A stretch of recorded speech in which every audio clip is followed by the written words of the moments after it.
As the United Nations celebrates its 64th year, having made great contributions to human welfare, there still remain substantial challenges to building a world of peace.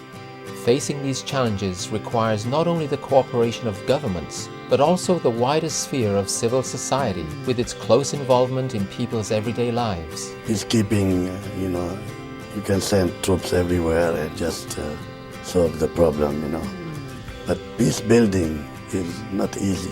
Maybe politicians can stop wars, but then ending a war doesn't end the seeds of conflict. Peace is not the absence of war. It is not a peace treaty. It is not a ceasefire. We need to create a culture of peace.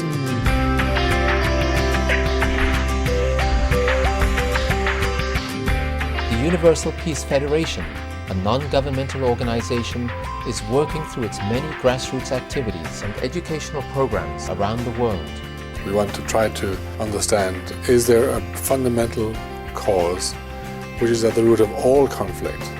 And I'm reminded of the expression, the heart of the human problem is the human heart. This organization has shown its desire to pioneer some innovative thinking and propose many worthwhile initiatives to advance peace. The UPF seeks to support the peace-building efforts of the United Nations through its three main initiatives. The first of these is to strengthen families. We feel that the family is the building block to build world peace, and without strengthening families, we cannot achieve this goal.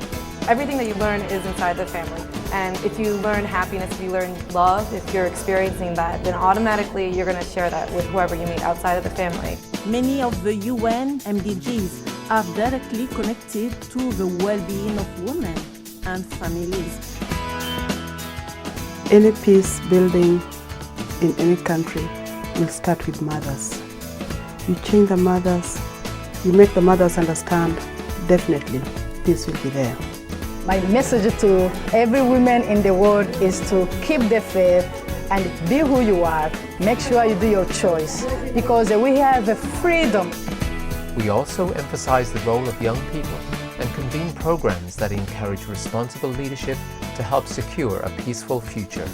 Educating our young men and women is the priority of priorities, because this is the generation that will take the mantle from the older generation, and it is the generation that will pass over the baton to the next generation.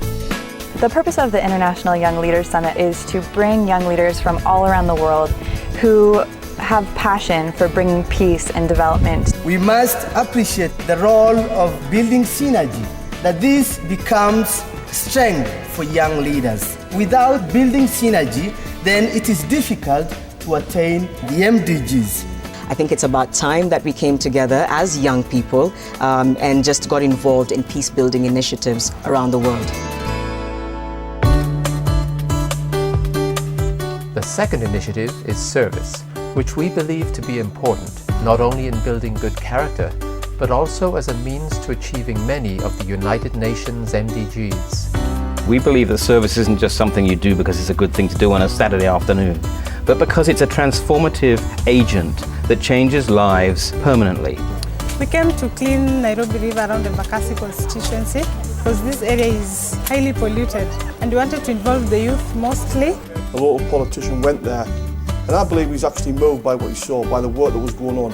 I think it's important for young people to be involved in service, because we ought to feel responsible for our generation. We ought to develop a culture of responsibility for things affecting us right now.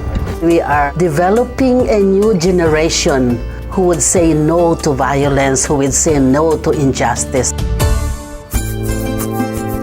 The third initiative is Interfaith.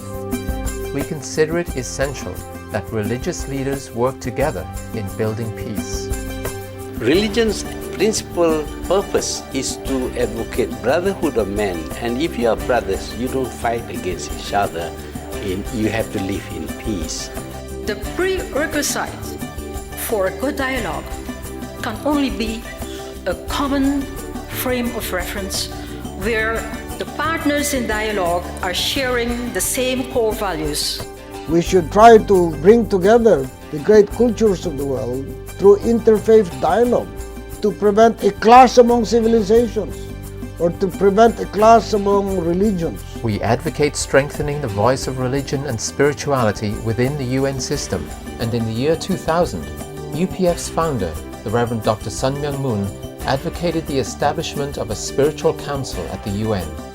The real reason we need to come together and why we want this council at the United Nations is that there is an important spiritual and moral dimension to all the major problems that face our society. I think its religious community perhaps can help the work of reconciliation and forgiveness. Former Speaker of the House in the Philippines and UPF Global Peace Councillor Jose de Benicia Jr. discussed this issue with UN Secretary General Ban Ki-moon, and it is encouraging that there is now a focal point in the UN Secretariat for interreligious and intercultural dialogue. The United Nations needs to collaborate with organizations that can go right down to the grassroots. You can't deal with many of those conflicts by simply looking at the political side of it. You have to engage religious leadership in the discussion about how to solve these problems. Dialogue is very important because through the dialogue, people will come to an agreement of the oneness which is embedded in all tradition. We have to move from dialogue to action.